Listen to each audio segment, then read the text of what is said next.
1861 का भारत परिषद अधिनियम। 1857 की महान क्रांति के बाद ब्रिटिश सरकार ने महसूस किया कि भारत में शासन चलाने के लिए भारतीयों का सहयोग लेना आवश्यक है। इस सहयोग नीति के तहत ब्रिटिश संसद ने 1861, 1892 एवं 1809 में 3 नए अधिनियम पारित किए।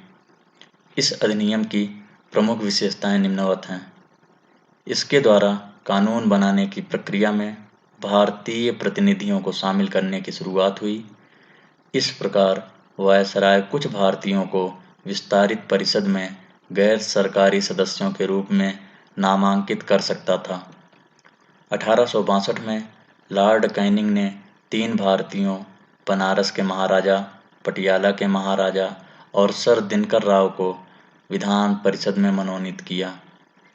इस अधिनियम ने मद्रास और मुंबई प्रेसिडेंसियों को विधायी शक्तियां पुनः देकर विकेंद्रीकरण की प्रक्रिया की शुरुआत की। बंगाल, उत्तर पश्चिम सीमा प्रांत और पंजाब में क्रमशः 1862, 1866 और 1897 में विधान परिषदों का गठन हुआ। इसने वायसराय को परिषद में कार्य संचालन के लिए अधिक नियम और आदेश बनाने की शक्तियां प्रदान की। इसने लॉर्ड कैनिंग द्वारा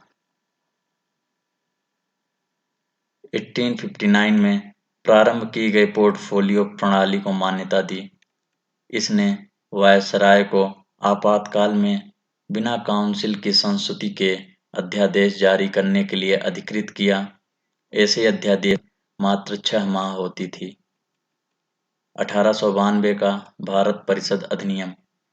केंद्रीय और प्रांतीय विधान परिषदों में अतिरिक्त गैर सरकारी सदस्यों की संख्या बढ़ाई गई। बहुमत सरकारी सदस्यों का ही रहता था। विधान परिषदों के कार्यों में वृद्धि कर उन्हें बजट पर बहस करने और कार्यपालिका के प्रश्नों का उत्तर देने के लिए अधिकृत किया। इसके द्वारा विधान परिषद और बंगाल चैम्बर ऑफ कॉमर्स में गैर सरकारी सदस्यों के नामांकन के लिए वायसराय की शक्तियों का प्रावधान था। इस अधिनियम ने केंद्रीय और प्रांतीय विधान परिषदों में गैर सरकारी सदस्यों की नियुक्ति के लिए एक सीमित और परोक्ष रूप से चुनाव का प्रावधान किया, मगर चुनाव शब्द का अधिनियम में प्रयोग नहीं हुआ था। बजट की व्यवस्था को ब्रिटिश कालीन भारत में 1860 ईस्वी से शुरू किया गया। इसे निश्चित निकायों की सिफारिश पर की जाने वाली नामांकन की प्रक्रिया कहा गया। 1909 का भारत परिषद अधिनियम। इस अधिनियम को मार्ले मिंटो सुधार के नाम से भी जाना जाता है। उस समय लॉर्ड मार्ले इंग्लैंड में भारत के राज्य सचिव थे और लॉर्ड मिंटो भारत में वायसराय थे। इसके द्वारा केंद्रीय विधान परिषद में सदस्यों की संख्या 16 से 60 हो गई। इस अधिनियम के अंतर्गत पहली बार किसी भारतीय को वायसराय और गवर्नर की कार्य परिषद के साथ एसोसिएशन बनाने का प्रावधान किया गया। सत्येंद्र प्रसन्न सिन्हा वायसराय की कार्यपालिका परिषद के प्रथम भारतीय सदस्य बने। उन्हें विधि सदस्य बनाया गया था।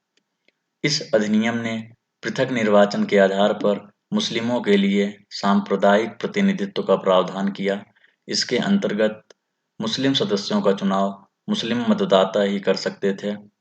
इस प्रकार अधिनियम ने सांप्रदायिकता को वैधानिकता प्रदान की और लॉर्ड मिंटो को सांप्रदायिक निर्वाचन के जनक के रूप में जाना जाता है। इसने केंद्रीय परिषद में सरकारी बहुमत को बनाए रखा, लेकिन प्रांतीय परिषदों में गैर सरकारी सदस्यों के बहुमत की अनुमति थी। इसने दोनों स्तरों पर विधान परिषदों के कार्यों का दायरा बढ़ाया। भारत शासन अधिनियम 1919। 20 अगस्त 1917 को ब्रिटिश सरकार ने पहली बार घोषित किया कि उसका उद्देश्य भारत में क्रमिक रूप से उत्तरदायी सरकार की स्थापना करना था। क्रमिक रूप से 1919 में भारत शासन अधिनियम बनाया गया, जो 1921 में लागू हुआ। इस कानून को मॉन्टेग्यू-चेम्सफोर्ड सुधार भी कहा जाता है। मॉन्टेग्यू भारत के राज्य सचिव थे एवं चेम्सफोर्ड भारत के वायसराय थे। इसके द्वारा केंद्रीय व प्रांतीय विषयों की सूची की पहचान किया गया एवं राज्यों पर केंद्रीय नियंत्रण कम किया गया। दोनों को अपनी सूचियों के विषयों पर विधान बनाने का अधिकार दिया गया, किंतु सरकार का ढांचा केंद्रीय व एकात्मक ही बना रहा। पहली बार देश में द्विसदनीय व्यवस्था और प्रत्यक्ष निर्वाचन की व्यवस्था प्रारंभ की। भारतीय विधान परिषद के स्थान पर राज्यसभा व लोकसभा का गठन हुआ। पहली बार केंद्रीय बजट को राज्यों के बजट से अलग कर दिया गया। 1926 में सिविल सेवकों की भर्ती के लिए केंद्रीय लोक सेवा आयोग का गठन किया गया। यह भारत में उच्च नागरिक सेवाओं 1923-1924 पर ली आयोग की सिफारिशों पर किया गया। सांप्रदायिक निर्वाचन के जनक के रूप में किसे जाना जाता है? लॉर्ड मिंटो, लॉर्ड मार्ले, लॉर्ड मॉन्टेग्यू, लॉर्ड चेम्सफोर्ड। किस अधिनियम द्वारा कानून बनाने की प्रक्रिया में भारतीय प्रतिनिधियों को शामिल करने की शुरुआत हुई? 1861 का भारत परिषद अधिनियम, 1892 का भारत परिषद अधिनियम, 1909 का भारत परिषद अधिनियम, भारत शासन अधिनियम 1919। भारत शासन अधिनियम 1919 कब लागू हुआ? 1919, 1920, 1921, 1922।